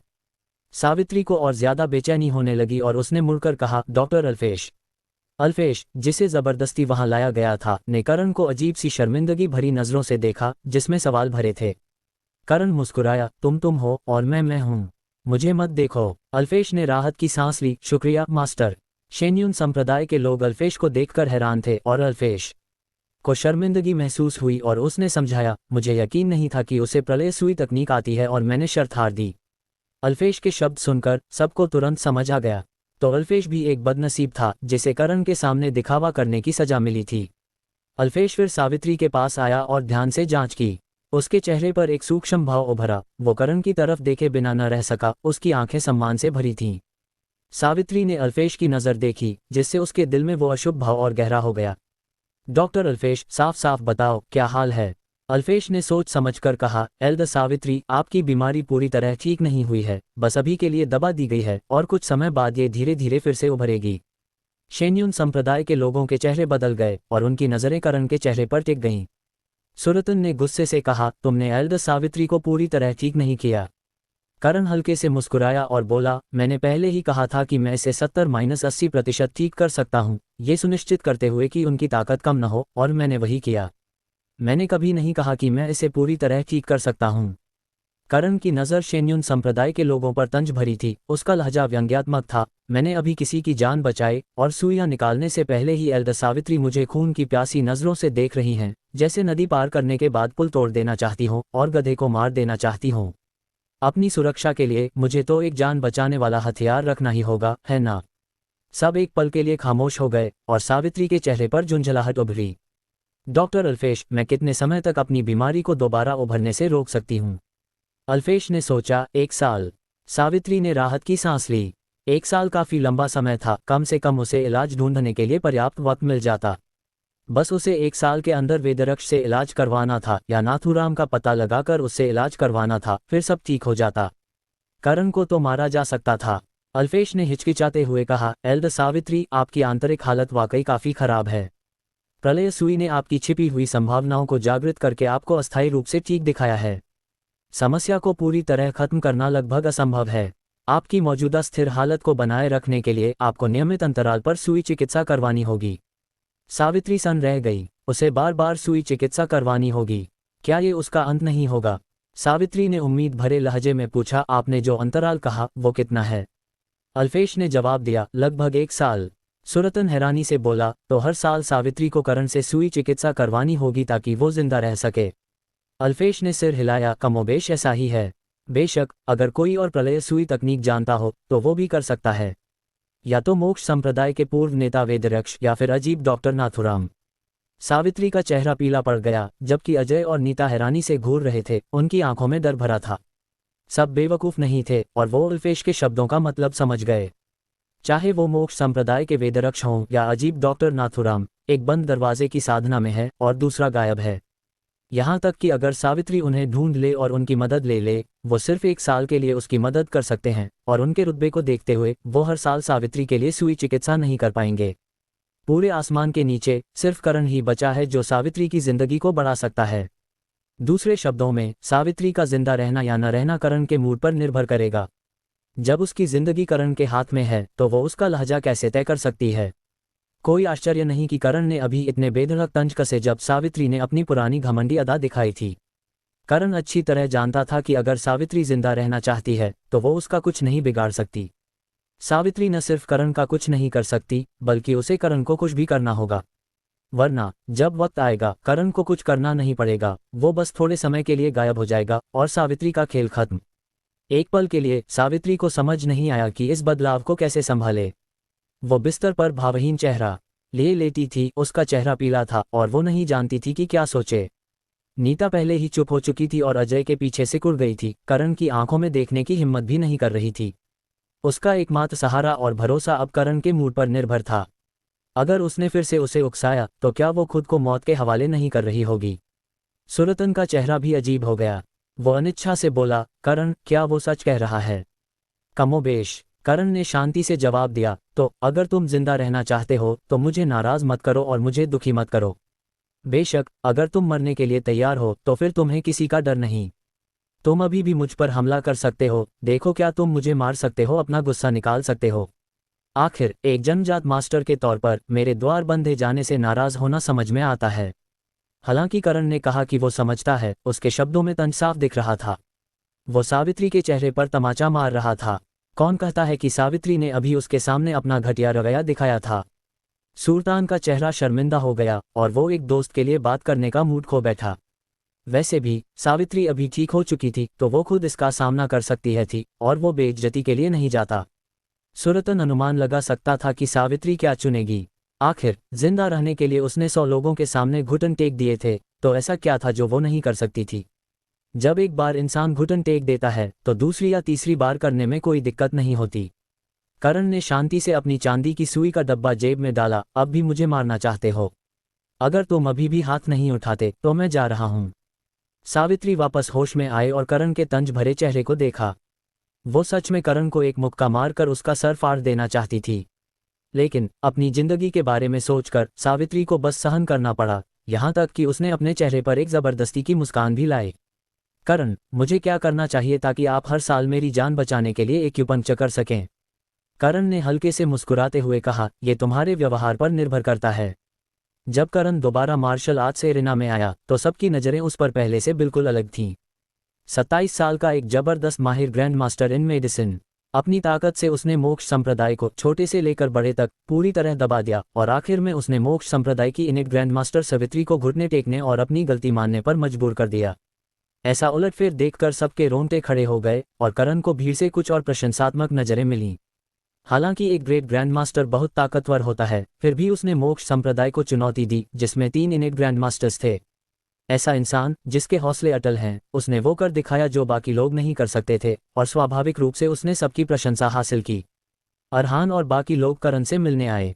कविता ने जल्दी से पूछा, क्या हुआ? तुमने उसे बचा लिया? करण ने हंसते हुए जवाब दिया, हाँ बिल्कुल बचा लिया, वरना क्या वो मुझे इतनी आसानी से बाहर निकलने देते। सबने राहत की सांस ली। अरहान ने सावधान करते हुए कहा, सावित्री कोई खुले दिमाग वाली नहीं है। तुमने उसे ठीक तो कर दिया, लेकिन हो सकता है वो तुम्हारा ये एहसान न माने और बदला लेने की कोशिश करे। तुम्हें सावधान रहना होगा। निरंजन ने सहमति में सिर हिलाया, हाँ तुमने उसे सबके सामने घुटने टेकने पर मजबूर किया। वो हमेशा से दबंग और ताकतवर रही है, वो ये बात आसानी से हजम नहीं कर पाएगी। करण ने हंसकर कहा, कोई बात नहीं, वो चाहे कितना भी गुस्सा हो उसे हजम करना ही पड़ेगा। अपने फायदे के लिए वो मेरे खिलाफ कुछ नहीं करेगी, उल्टा उसे तो दुआ करनी चाहिए कि मुझे कुछ ना हो। लोग हैरान हुए। कविता ने पूछा, ऐसा क्यों कह रहे हो? क्या कोई तुम्हारे लिए खड़ा है? करण ने सिर हिलाया, नहीं, कोई मेरे लिए नहीं खड़ा। कौन मोक्ष संप्रदाय से पंगा लेना चाहेगा? सावित्री की बीमारी को सिर्फ दबाया और इलाज किया जा सकता है, लेकिन पूरी तरह ठीक नहीं किया जा सकता। दुनिया में सिर्फ 3 लोग हैं जो उसे बचा सकते हैं, बाकी 2 या तो बंद कमरे में कल्टीवेशन कर रहे हैं या उनका पता ही नहीं है। निखिल की आंखें चमक उठी, तो तुम तीसरे इंसान हो, यानी उसे जिंदा रहने के लिए तुम्हारी मदद लेनी होगी। करण ने सिर हिलाया, हाँ अगर मैं मर गया तो वो भी नहीं बचेगी। हरिदास ने आंखें फाड़कर हैरानी से कहा, तो क्या तुम उसे जो चाहो वो करने को कह सकते हो? अगर वो न माने तो तुम उसका इलाज बंद कर दो। करण ने हंसकर कहा, जब तक वो पागल नहीं हो जाती ऐसा हो सकता है। अरहान जोर से हंसे, तो ये तय है। अपनी जिंदगी बचाने के लिए उसने सैकड़ों लोगों के सामने घुटने टेके और अकेले में तो वो कुछ भी करने को तैयार होगी, चाहे सब कुछ दांव पर क्यों न लगाना पड़े। वैसे भी लोग उम्र बढ़ने के साथ मौत से और डरने लगते हैं। उसकी उम्र में जिंदा रहने के लिए वो कुछ भी करेगी। निरंजन ने याद दिलाया, उसे ज्यादा उकसाना या अपमानित मत करना। अगर वो बर्दाश्त नहीं कर पाए और कुछ गड़बड़ कर दी तो तुम भी मुसीबत में पड़ सकते हो। करण ने सिर हिलाया, समझ गया। अब क्या सीन है? अरहान ने जवाब दिया, मार्शल आर्ट्स कंपटीशन आज दोपहर से शुरू हो रहा है। हर स्कूल अपने सबसे ताकतवर डिसाइपल्स को भेजेगा। पहले सब इस कंपटीशन का इंतजार करते थे, लेकिन आज सुबह जो हुआ उसके बाद लगता है इस साल का कंपटीशन कुछ फीका रहेगा। निरंजन ने हंसकर कहा, हाँ तुम्हारा तेजोम के साथ मुकाबला और फिर सावित्री के साथ जो हुआ उसे देखने के बाद इन लोगों का कंपटीशन देखना थोड़ा बोरिंग लगेगा। करण को दूसरों के मुकाबले देखने में ज़्यादा दिलचस्पी नहीं थी। उसने पूछा, लड़ाई के अलावा और क्या क्या है? निरंजन ने जवाब दिया, लड़ाई के अलावा बस मीटिंग्स हैं और फिर बाकी फ्री टाइम है। लोग पार्टी कर सकते हैं, ट्रेड कर सकते हैं और प्राइवेटली बातचीत कर सकते हैं। दरअसल ये गैदरिंग एक तरह का प्लेटफॉर्म है जहां सब एक दूसरे को जानते और बातचीत करते हैं। इसे एक इंडस्ट्री फोरम की तरह समझ सकते हो। अरहान ने सुझाव दिया, वैसे करण, तुम्हारी उम्र में तुम कंपटीशन में हिस्सा ले सकते हो। तुम्हारी ताकत के साथ तुम आसानी से पहला स्थान जीत सकते हो और फर्स्ट प्राइज ले सकते हो। हरिदास ने हंसकर कहा, करण तो पहले से ही ग्रैंड मास्टर है। अगर वो सचमुच कंपटीशन में उतरा तो जीत तो जाएगा, लेकिन लोग जरूर उसकी बुराई करेंगे। पता नहीं लोग क्या क्या कहेंगे। करण ने हंसकर कहा, मैं तो बस यहाँ कुछ सीखने आया हूँ। कंपटीशन को छोड़ो, मैंने पहले ही काफ़ी धमाल मचा दिया है और अब लोग मुझे उंगली दिखाएं ये नहीं चाहता। मोक्ष संप्रदाय के साथ मेरा हिसाब किताब अभी के लिए पूरा हो गया है। मैं जरा इधर उधर घूमता हूँ और शायद जल्दी ही निकल लूँ। तुम लोग अपने काम में व्यस्त रहो, मेरी चिंता मत करो। करण भीड़ से अलग हुआ और अपनी चोटों का इलाज करने के लिए होटल के कमरे में लौट गया। हरीश ने अपना सूटकेस खोला और करण को एक छोटी शीशी दी जिसमें अंगूठे के आकार की एक गोली थी। ये ऊर्जा की गोली है, आंतरिक चोटों के इलाज के लिए। इसे आजमा। करण ने बिना हिचकिचाए गोली ली और मुस्कुराते हुए कहा, शुक्रिया। हरीश ने हंसकर कहा, अरे कोई बात नहीं, ये ज्यादा कीमती नहीं है। आज तुमने कमाल कर दिया। मोक्ष संप्रदाय जैसे बड़े संप्रदाय को धूल चटा दी और मुझे बहुत अच्छा लगा। मेरा दिल बहुत खुश है। करण ने गोली को देखा और पूछा, तुम्हें दवाइयाँ खरीदने के लिए कोई कनेक्शन पता है? कल्टीवेशन में मदद करने वाली दवाइयाँ। हरीश ने हंसकर कहा, मैं औषधीय सामग्री बेचता हूँ, तो जाहिर है मुझे दवाइयाँ बनाने का तरीका पता है। थापा परिवार, जो 3 संप्रदायों और 4 परिवारों में से एक है, वो दवाइयाँ बनाने में माहिर है। मेरे उनके साथ कुछ बिजनेस डीलिंग्स हैं। क्यों न आज शाम को डिनर के लिए एक रिजर्वेशन कर लें? हरीश ने आगे कहा, ये सब तुम्हारी बदौलत हुआ। मैंने पहले नवांग से बात की थी, जो हमारे बिजनेस में आमतौर पर डील करता है, लेकिन थापा परिवार के मुखिया तेज बहादुर को पता चला और वो तुमसे पर्सनली मिलना चाहते हैं। चलते चलते हरीश ने करण से मुस्कुराकर कहा, तुम्हारे पास कोई संप्रदाय या स्कूल नहीं है, फिर भी तुम 27 साल की उम्र में ग्रैंड मास्टर हो। तुम्हारा भविष्य लाजवाब है और अब बहुत से लोग तुम पर नजर रखे हुए हैं। करण ने हंसकर कहा, मेरे पास मास्टर तो है, लेकिन संप्रदाय और परिवार मुझसे ये उम्मीद तो नहीं कर सकते कि मैं उनमें शामिल हो जाऊं, है न? हरीश ने जवाब दिया, मास्टर होने और संप्रदाय में शामिल होने में कोई टकराव नहीं है। अगर कोई टैलेंटेड इंसान शामिल होने को तैयार हो तो उसे तुरंत ऊंचा ओहदा मिल जाता है। तुम तो ग्रैंड मास्टर हो, अगर तुम शामिल हो तो कम से कम एल्डर का पद तो मिलेगा ही, और संप्रदाय में तुम्हारी इज्जत आसमान छुएगी। करण ने हंसकर कहा, मैं तो आज़ाद और बिंदास रहने का आदी हूँ, किसी संप्रदाय में शामिल नहीं होना चाहता। चाहे मुझे एल्डर का पद ही क्यों न मिले, फिर भी मेरे ऊपर कोई सेक्ट मास्टर या इनेट ग्रैंड मास्टर होगा और मुझे उनकी बात माननी पड़ेगी। वो बोरिंग है। हरीश ने हंसकर कहा, सच कहा। चाहे संप्रदाय में कितना भी ऊंचा पद मिले, फिर भी संप्रदाय के नियमों में बंधना पड़ता है और वो आज़ादी जैसा मजा नहीं देता। दोनों आराम से बातें करते हुए रेस्तरां के प्राइवेट रूम में पहुंचे।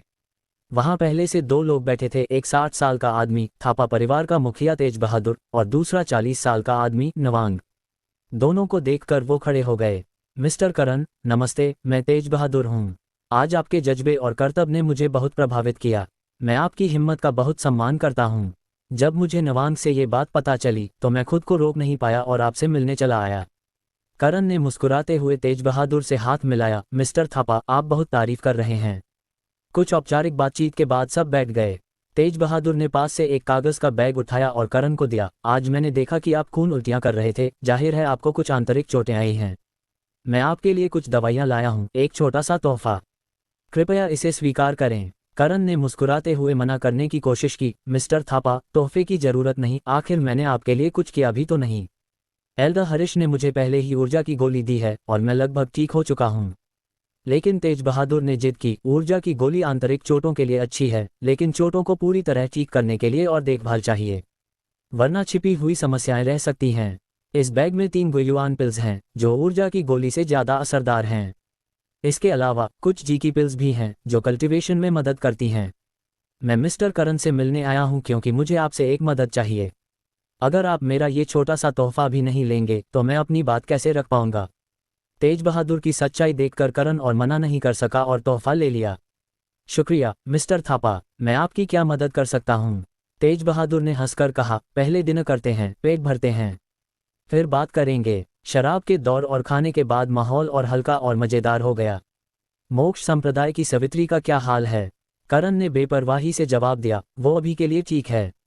तेज बहादुर ने मुस्कुराते हुए कहा, सवित्री बहुत घमंडी है और एक औरत होने के नाते वो थोड़ा संकुचित सोच रखती है। तुमने उसे सबके सामने घुटने टेकने पर मजबूर किया, उसकी इज्जत चली गई होगी और हो सकता है वो तुमसे बदला लेने की सोचे। करण ने बस मुस्कुराकर जवाब दिया, बिना ज्यादा कुछ कहे, शुक्रिया मिस्टर थापा, मैं सावधान रहूंगा। तेज बहादुर ने हंसकर कहा, सवित्री ने तुम्हें इसलिए तंग किया क्योंकि तुम्हारे पीछे कोई ताकतवर बैकग्राउंड नहीं है। अगर तुम्हारे पीछे कोई बड़ा संप्रदाय होता तो चाहे सवित्री इन्हें ग्रैंड मास्टर ही क्यों न हो, उसे तुम्हारे खिलाफ कुछ करने से पहले 2 बार सोचना पड़ता। करण ने भौं उठाकर तेज बहादुर की मंशा भांप ली। क्या वो सचमुच उसे रिक्रूट करना चाहता था? करण ने हंसकर कहा, मिस्टर थापा, आप कहना क्या चाहते हैं? तेज बहादुर ने उत्साह से कहा, हाँ, मैं सचमुच यही चाहता हूँ। मैं चाहता हूँ कि आप हमारे थापा परिवार में शामिल हों। आपकी ताकत और शानदार मेडिकल स्किल्स के साथ हमारा थापा परिवार आपको कभी निराश नहीं करेगा। करण के जवाब देने से पहले ही तेज बहादुर ने शामिल होने के फायदे गिनाने शुरू कर दिए। अगर आप हमारे थापा परिवार में शामिल होते हैं तो आपको कंसल्टेंट एल्डर का पद मिलेगा, जो सिर्फ कुछ एल्डर तैशांक से नीचे होगा और मेरे यानी परिवार के मुखिया के बराबर होगा। हमारा थापा परिवार हर तरह की कल्टीवेशन की गोलियां बनाने में माहिर है।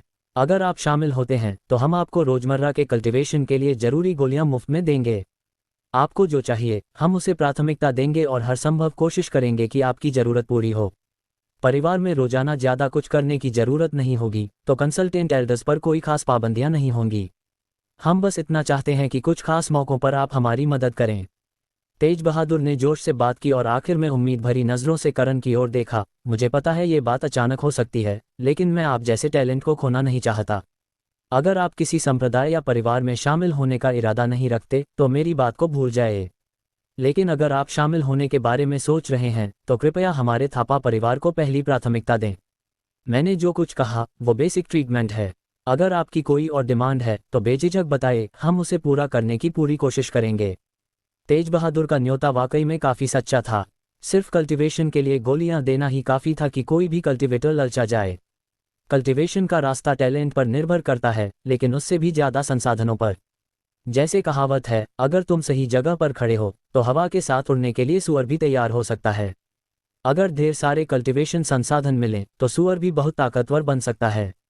क्या जायसवाल परिवार ने पैसे, संसाधनों और कल्टीवेशन तकनीकों के दम पर इतने गैर जायसवाल कल्टीवेटर्स को अपने साथ नहीं जोड़ा? करण को भी अपने कल्टीवेशन के लिए गोलियों की जरूरत थी, वरना वो हरीश से दवाइयां खरीदने के तरीके पूछने को नहीं कहता और ये दिन भी न होता। लेकिन भले ही करण को गोलियों की जरूरत थी, उसका किसी संप्रदाय या परिवार में शामिल होने का कोई इरादा नहीं था। चाहे कितना भी अच्छा टाइटल मिले या कितना ऊंचा पद, असल में तो ये किसी के लिए काम करने जैसा ही है। बस फर्क इतना है कि निचले स्तर का कर्मचारी बनना और ऊंचे स्तर का मैनेजर बनना। करण ने हंसते हुए ग्लास उठाया। मिस्टर थापा, आपका बहुत बहुत शुक्रिया, लेकिन मैं आज़ाद और बिंदास रहने का आदी हूँ। मैं थोड़ा आलसी हूँ और जो मन में आए वो करता हूँ, तो अभी के लिए शामिल नहीं होऊंगा। लेकिन चिंता मत करो, मैं किसी और संप्रदाय में भी शामिल नहीं होऊंगा। तेज बहादुर थोड़ा निराश हुआ, लेकिन ये नतीजा पहले से ही अनुमानित था। 27 साल का ग्रेट ग्रैंड मास्टर, जिसका भविष्य अनमोल है, वो किसी परिवार में शामिल होकर दूसरों के लिए काम क्यों करना चाहेगा? ये स्वाभाविक है कि वो ऐसा नहीं चाहेगा। ठीक है मिस्टर करण, मान लो मैंने कुछ कहा ही नहीं। चलो कुछ और बात करते हैं। करण ने तेज बहादुर के साथ ग्लास टकराया और हंसकर कहा, बोलिए। तेज बहादुर ने करण की आंखों में देखा। आप मेडिसिन में बहुत माहिर हैं और प्रलय नीडल तक जानते हैं, जो आपको मेडिकल जीनियस बनाता है। मैं आपसे एक मरीज को देखने की मदद मांगना चाहता हूँ। करण ने हंसकर कहा, बस एक मरीज को देखना है? तेज बहादुर ने सिर हिलाया। हाँ, बस एक मरीज को देखना है। करण ने मना नहीं किया। मरीज कहाँ है? तेज बहादुर ने जवाब दिया, उडुपी में, क्योंकि मरीज की हालत बहुत खराब है और उसे हिलाना डुलाना मुमकिन नहीं है। इसलिए आपको उडुपी जाना होगा। पता नहीं आपके पास वक्त है या नहीं। चूंकि तेज बहादुर ने खुद से मिलने की पहल की और तोहफे भी दिए, वो भी इतने उत्साह के साथ, तो करण मना नहीं कर सका। उसने सहमति दी। मेरे पास कुछ काम है, लेकिन उसके बाद मैं आपके साथ जा सकता हूँ। लेकिन पहले साफ कर दूं, थापा परिवार की क्षमताओं के साथ आप कई अच्छे डॉक्टर्स ढूंढ सकते हैं। अगर बाकी डॉक्टर्स कुछ नहीं कर पाए तो हो सकता है मैं भी कुछ न कर पाऊं। तेज बहादुर ने जल्दी से कहा, मैं समझता हूँ। नतीजा चाहे जो हो, हम उसे स्वीकार करेंगे, और अगर इलाज न भी हुआ तो हम आपको खाली हाथ नहीं जाने देंगे। करण ने मना नहीं किया, क्योंकि मरीज को ठीक करने और जान बचाने की फीस लेना तो स्वाभाविक है ना? ठीक है। दोनों ने फिर से ग्लास टकराए और करण को आखिरकार यकीन हो गया कि तेज बहादुर ने उससे इसलिए मुलाकात की क्योंकि वो उसकी मेडिकल स्किल्स को महत्व देता था। करण को एक और अच्छा कनेक्शन बनाने में कोई दिक्कत नहीं थी, क्योंकि उसके पास और कोई काम भी तो नहीं था। आखिर 3 संप्रदाय और 4 परिवार साउथ वेस्ट के 7 बड़े पावर हाउस पूरे देश में मशहूर और प्रभावशाली हैं। एक दोस्त बनाना नुकसान का सौदा तो नहीं था। मामला तय होने के बाद सबने शराब पी और मजे किए। करण ने दवाइयां खरीदने की बात नहीं उठाई। आखिर वो बाद में उडुपी जाकर मरीज को ठीक करने वाला था। अगर सब ठीक रहा तो दवाइयां खरीदना कोई बड़ी बात नहीं होगी। दिन के बाद करण तोहफों का बैग लेकर एल्डर हरीश के साथ होटल लौट गया। थापा परिवार वाकई में दवाइयों का बड़ा परिवार है। ये तोहफा ही इतना कीमती है। हरीश ने तारीफ की, इन दवाइयों की कीमत कम से कम 10 करोड़ है। करण ने हैरानी से पूछा, इतनी कीमत? हरीश ने समझाया, मैं मार्केट की सेलिंग प्राइस की बात कर रहा हूँ। गुयुआन पिल्स की मार्केट प्राइस 2 करोड़ प्रति गोली है, तो 3 गोलियां 6 करोड़ की हुई। इसके अलावा जी की पिल्स हैं जिनकी कीमत करीब 30 लाख प्रति गोली है, और यहाँ कम से कम 20 गोलियां हैं, यानी 6 करोड़ और कुल मिलाकर 12 करोड़। हालांकि उनकी कॉस्ट प्राइस इतनी नहीं होगी। करण ने हंसकर कहा, पहले तोहफे देते हैं फिर शामिल होने का न्योता। मैंने तोहफे तो ले लिए, लेकिन थापा परिवार में शामिल होने से मना कर दिया। जाहिर है अब मरीज को ठीक करने से मना करना मुश्किल है। तेज बहादुर ने सब कुछ सोच समझकर किया। हरीश ने हंसकर कहा, मुझे लगता है उसका न्योता भी सच्चा था। आखिर कौन सा संप्रदाय या परिवार तुम जैसे इंसान को अपने साथ नहीं चाहेगा? करण ने पूछा, तुम्हें पता है थापा परिवार में कौन बीमार है? हरीश ने सिर हिलाया, नहीं पता। हालांकि मैंने नवान के साथ काफ़ी बिजनेस किया है, लेकिन हम ज़्यादातर बिजनेस या रोमांटिक बातों पर ही बात करते हैं, थापा परिवार की निजी बातें कम ही करते हैं। करण ने सिर हिलाया, ठीक है, फिर देखा जाएगा। हरीश ने हंसकर कहा, अगर तुम उनके मरीज को ठीक कर पाए तो तुम्हारा उनके साथ रिश्ता और गहरा हो जाएगा, और दवाइयाँ खरीदने में वो जरूर तुम्हारी मदद करेंगे। दोनों हंसते बात करते वापस लौटे, और रास्ते में कई लोग करण को प्रशंसात्मक नज़रों से देख रहे थे। कुछ ने तो मुस्कुराकर करण को नमस्ते भी कहा। हरीश ने हंसकर कहा, अब तुम फेमस हो गए हो। 27 साल का ग्रेट ग्रैंड मास्टर, प्रलय नीडल जानने वाला बेजोड़ मेडिकल एक्सपर्ट।